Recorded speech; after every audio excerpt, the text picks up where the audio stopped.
अस्सलाम वालेकुम दोस्तों, आज की दो अहम खबरें मैं आपके सामने रखूंगा। तुर्की के सदर रजब तैयब अर्दगान पर कातिलाना हमला हुआ है, लेकिन दुश्मनों की साजिश को नाकाम बना दिया गया है। तुर्की के सदर रजब तैयब अर्दगान को दुश्मनों का बम से उड़ाने का मंसूबा नाकाम हो गया है। दुश्मनों की पूरी साजिश थी कि तैयब रजब अर्दगान को बम से उड़ा दिया जाए, लेकिन खुदा जिसको बचाना चाहता है उसको मारने वाला कोई नहीं है। दुश्मनों की साजिश थी कि किसी भी तरह से तुर्की के सदर को बम से उड़ा दिया जाए। तुर्की मीडिया का कहना है कि तैयब अर्दोगान जीवनी प्रांत में एक रैली में भाग ले रहे थे। इसी बीच रैली की सुरक्षा बलों ने कार सुरक्षा निरोधक दस्ते द्वारा तुरंत अक्षम की गई कार के नीचे से सुरक्षा बलों ने तुरंत बम निकालकर डिस्पोजल कर दिया, यानी उसको नाकाम बना दिया है। तुर्की मीडिया के अनुसार फोरेंसिक टीमों ने कार को घेर लिया है और उंगलियों के निशान और अन्य सबूत इकट्ठा किए हैं, जबकि इस संबंध में आगे की जांच भी जारी की गई है। दरअसल मामला यह है दोस्तों, रजब तैयब अर्दोगान एक बेखौफ लीडर हैं, दुनिया के एक वाहिद शख्स हैं जो बेखौफ होकर अपनी ज़िंदगी जीते हैं।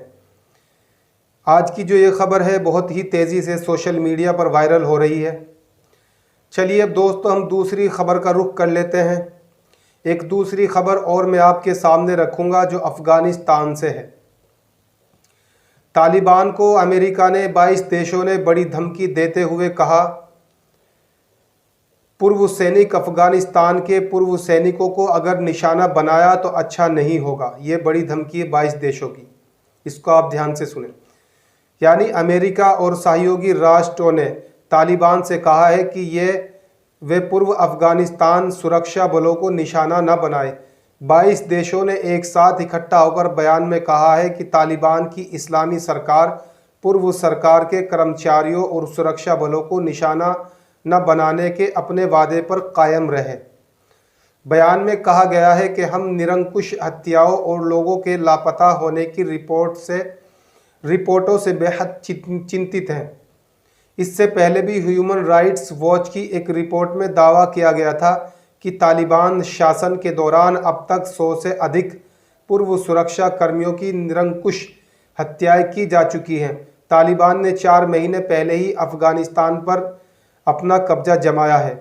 ह्यूमन राइट्स वॉच ने ऐसे 47 पूर्व सुरक्षा बलों का डेटा भी जुटाया है जिन्होंने 15 अगस्त से 31 अक्टूबर के बीच या तो तालिबान के समक्ष आत्मसमर्पण किया था या तालिबान ने उन्हें पकड़ा था। बाद में उनकी हत्या कर दी गई थी। तालिबान ने अफगानिस्तान में शासन संभालने के बाद भरोसा दिया था कि पूर्व सरकार के कर्मचारियों और सैनिकों को किसी भी तरह का नुकसान नहीं पहुंचाया जाएगा, लेकिन इस बात में वो नाकाम साबित हो चुकी है।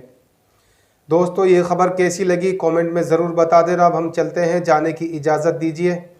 खबर को ज़्यादा से ज़्यादा शेयर करना, लाइक करना।